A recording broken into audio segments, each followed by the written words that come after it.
There guys अस्सलाम वालेकुम। जैसा कि आप लोग जानते हैं कि डकी भाई जो है वो रिसेंटली जेल से बाहर आए हैं और अभी 100 डेज़ उन्होंने जेल में काटे हैं रिमांड के अंदर। उसके बाद उनकी गिरफ़्तारी and all of that things. तो बाहर आने के बाद जो पहला व्लॉग उन्होंने अपलोड किया है वो मैंने आज सुबह ही देखा। अच्छा, मुझे डकी भाई के बारे में कुछ पता नहीं क्योंकि मैंने कभी उनके चैनल को सब्सक्राइब नहीं किया। I never followed him, I never watched a single video of him. लेकिन लेकिन ये पता था कि हाँ, ये कौन है, कि ऑब्वियसली इनके मिलियंस ऑफ सब्सक्राइबर्स हैं। सो ही इज़ अ फेमस गाय और हम सबको पता है उसके बारे में। आफ्टर वॉचिंग दैट व्लॉग इतना ज़्यादा मुझे मेरा दिल वो हुआ है कि यार कैसी दुनिया है। आई मीन डकी भाई ने जो व्लॉग बनाया है ना, बेसिकली जो उनका अरेस्ट था, सारा कुछ था, इसने हमारे करप्ट सिस्टम को एक तरह से जो है ना एक्सपोज़ कर दिया है।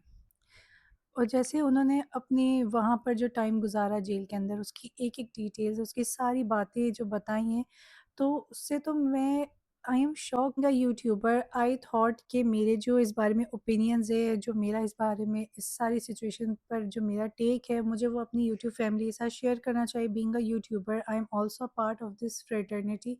सो I should share my two cents on this whole situation. साथ जो जुल्म वगैरह हुआ अरेस्ट करने के बाद, मतलब इंसान ट्रायल पीरियड में है स्टिल, अभी तक जज ने कोई फैसला नहीं सुनाया है और उसके ऊपर इस तरह का मतलब physical abuse, mental abuse, emotionally abuse किया गया है उनको, कि थप्पड़ पे थप्पड़ मारना। जिस तरह वो बता रहे थे, मैं तो उस तरह से रिपीट नहीं कर सकती। मतलब आप लोग खुद जाकर वो व्लॉग देखें तो आपको पता चले कि मतलब कितना ज़्यादा उनके साथ ज़ुल्म और ज़्यादती की गई है इन्वेस्टिगेशन के दौरान, जबकि वो पूरी तरह से जो है ना ताउन कर रहे हैं। उन्होंने अपने सारे जो भी गैजेट्स थे, लैपटॉप, मोबाइल जितने भी थे, इसके पासवर्ड्स दिए हुए हैं, सारी चीज़ों के पासवर्ड सब कुछ दिया हुआ है। हर चीज़ का प्रॉपर क्लियर सही-सही जवाब दे रहे हैं। उसके बावजूद मार-पीट अलग, फिर माँ-बहन की गालियाँ और एक पता नहीं किसी रैंडम 7-8 साल के बच्चे को जो है ना वो वीडियो कॉल पे लिया है और उससे पूछते हैं कि जो इन्वेस्टिगेशन ऑफिसर हैं, वो इसको जानते हो, ये कौन है? कहते हैं हाँ, ये डकी भाई है।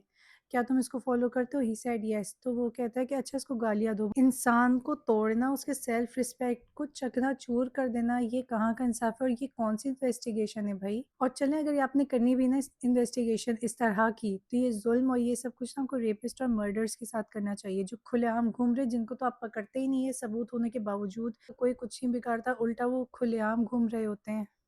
और फिर जिस तरह से उसने एक्सपोज़ किया है, डकी भाई ने अपने व्लॉग में सारा कुछ, कि सारा कुछ पैसे का चक्कर था, उससे कितने पैसे निकलवाए, सारे अकाउंट ब्लॉक कर दिए थे उनके घर वालों। तब आई कैन नॉट इमेजिन, एक तो physical torture, mental torture, emotional torture Ducky भाई को, उसकी पूरी फैमिली को। ऊपर से आई कांट इमेजिन यार, जो बेचारों के ऊपर फाइनेंशियल क्राइसिस आए होंगे, क्योंकि सबके तो अकाउंट ब्लॉक किए हुए थे। इन सारी चीज़ों से मतलब मैंने जो कंक्लूजन निकाला है, वो ये निकाला है कि मतलब एक तरह से ना लोगों की रियलिटी सामने आई है कि सोशल मीडिया फ्रेंडशिप्स कैसी होती हैं। यानी मैं हैरान हूँ।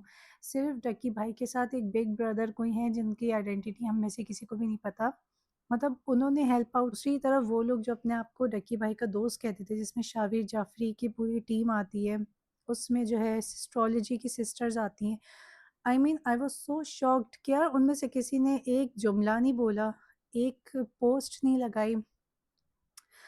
ये लोग डकी भाई के साथ व्लॉग्स बनाते थे, पिक्चर्स खींचते थे, इनमें से किसी ने कोई बात नहीं की। यानी किस तरह की फ्रेंडशिप्स है, यानी कि सारी जो सोशल मीडिया, यूट्यूब की फ्रेंडशिप्स होती हैं ना, सब फेक होती हैं। डकी भाई की बीवी रही, उसके साथ हर मौके पर थी, उसके घर वाले उसकी सपोर्ट में थे और ये जितने भी सो कॉल्ड फेक फ्रेंड्स थे ना, फेक ही मैं इनको बोलूँगी, कि मतलब हमें यही समझ आया कि सारा कुछ व्यूज़ का चक्कर है।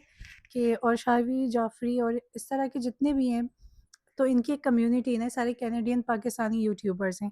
तो मुझे लगता है उन्होंने जो डकी भाई के साथ जो फ्रेंडशिप भी की थी, फेक फ्रेंडशिप, और ये सारे व्लॉग्स बनाना, सारा व्यूज़ का चक्कर था कि डकी भाई के उन सबसे ज़्यादा फॉलोअर्स थे, 8 मिलियन फॉलोअर्स।